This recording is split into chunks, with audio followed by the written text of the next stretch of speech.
Okay guys, today we're going to be fixing an iPod Classic, 4th generation model here. The screen is broken on here, and if you look at it, if it starts up, battery's probably dead. But the screen is messed up because I went to go clean it out, and when I did that, the ribbon cable broke on it, because these things are old. So that's the reason why it's already popped open. I didn't feel like closing it back up, but I went and ordered a screen replacement for it. So we're going to go ahead and put this screen on this iPod. So let's go ahead and get that done. So first off, like I said, you're going to use these little picks that come with the iFixit kit. They work really well to jimmy this thing open. But once you get it open, it's going to open up like this. Now, there's a couple of things you need to pop off of here. One of them is right here. Okay, and this is the buttons on the case and the earphone jack. So you can get that. Once you get that disconnected, you can put that to the side. Now, yes, it does say bad drive on here. Apparently, the person I got this from thought it was bad, but I got it working, and it seems to be working fine. The next thing you're going to do is go ahead and disconnect the battery. So this is the battery connection for the power to the logic board. So let's go ahead and get that out, since it's being a pain in the butt. Let's go ahead and get some tweezers and get it out that way. So there we go. All right, so we get that out, and that removes all the battery power from the iPod. Next thing is the hard drive. The hard drive is going to be like loose in here. That's what this blue stuff is around there. Once the case is on everything, it keeps everything pretty much stable. But what we're going to do is we're going to disconnect it from right here first. Okay, so basically it just pulls out pretty much. It's all it does. So it's just got connectors on it like right here, and that's all you do. So that's what the inside of the iPod is going to look like. There's your battery, there's your cable for the hard drive. We're going to go ahead and disconnect that in a second here, but you're going to have to remove this tape first. So we're going to go ahead and remove that. Because there's a screw underneath here we're going to have to get to. So there's several screws we're going to have to take off. You can take off this cable if you want to by lifting up this little latch right here. I'm not going to worry about that because we're just going to take this board off. And there's screws here, here, here, here, here, and one right here. So there's 6 screws you need to take off in order to get this board out, to get to the motor. Now, there's a connector here, which is the display connector, and a connector here, which I'm not sure what it's for, but I think it's for the click wheel. So I think that's what that's for right there. So anyways, we're going to go ahead and lift up the ones on there already. I mean, the cable's not going to come out yet, but at least they're up and able to get it off. So we're going to go ahead and get the correct bit for this. I believe this is it.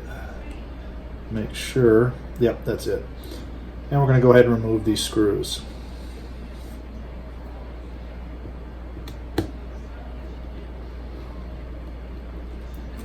Like I said, there's 6 screws. This is going to be an easy fix here because I ordered the screen online from eBay.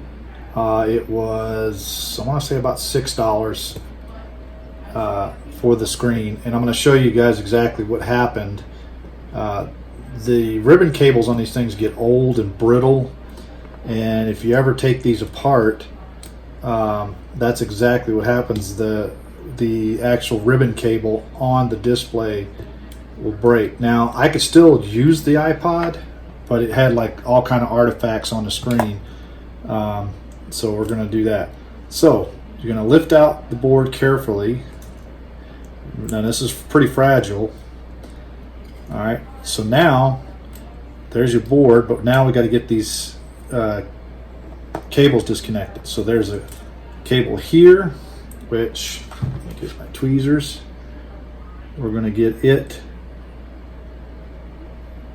removed.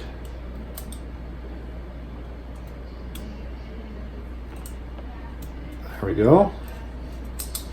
And then the display. And right there. So there we go. So there's the board. That's what it looks like on the back, and or the back actually, and then the front if you want to get that technical about it.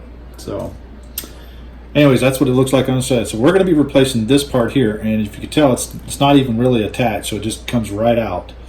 Now, if you look real close, you could see where it broke right there.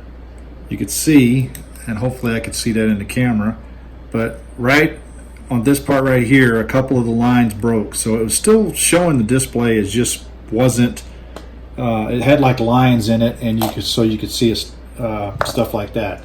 So let's go ahead and put this new one in.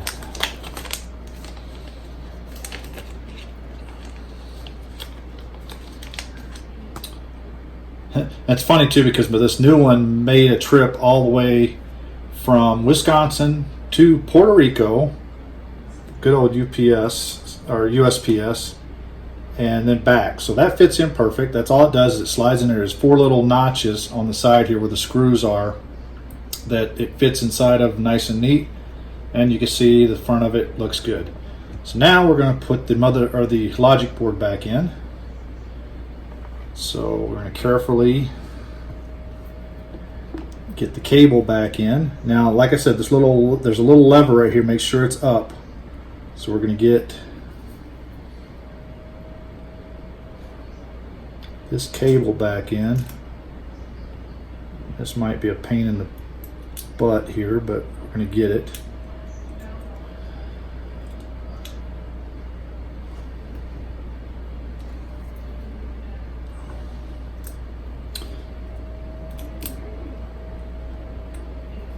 There we go. All right, I need to get it out a little bit more. I want to get this one in first because it's the longer one. Come on. Let me get my magnifying glass on this.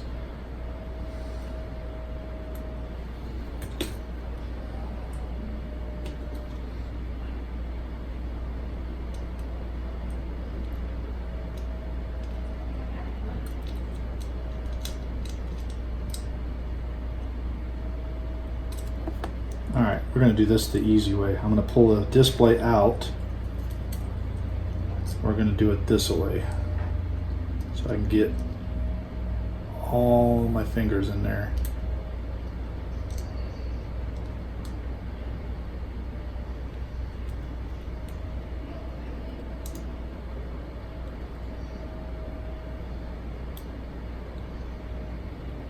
There we go. Alright, so that's in. So we're going to put that back in and get the other connector put in. And this one's a little easier. It's not as big as the other one. So we're going to get some tweezers, kind of help it in there. There we go. And then pull that little latch down and we're good to go. So that's pretty much it, guys. That's all we got to do. Now just got to get the logic board back down and get the screws back in. So let's go ahead. I'm pretty confident this is going to work, so I'm not going to bother testing it. So let's get all the screws back in first.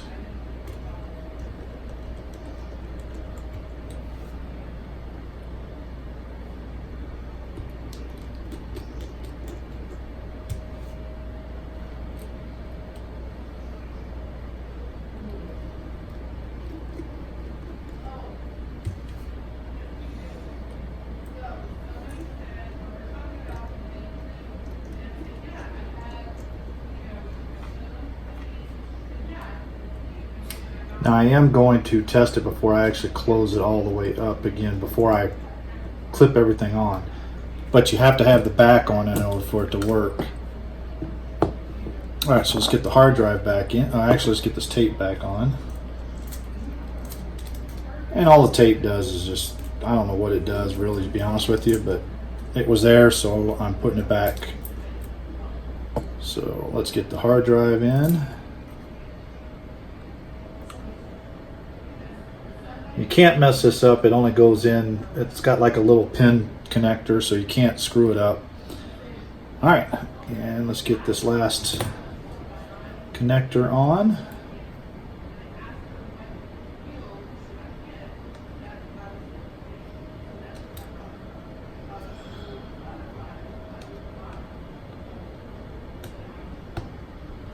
Alright, there we go.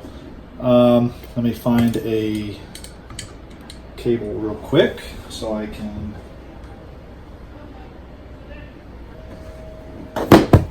okay, I got a cable and we're going to plug this one in and see how it works. And there we go. We have the Apple logo.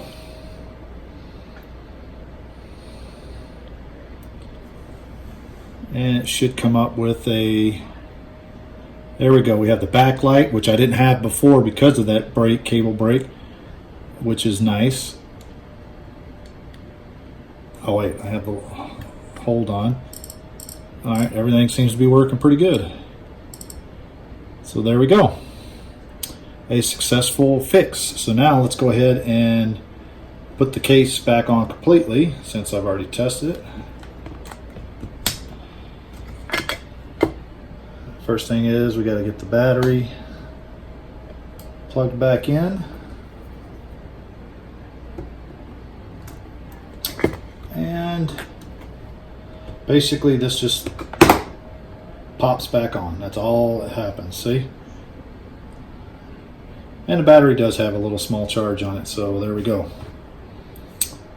So anyways, that's that ends my video on how to repair a iPod screen. So we'll see you guys next video.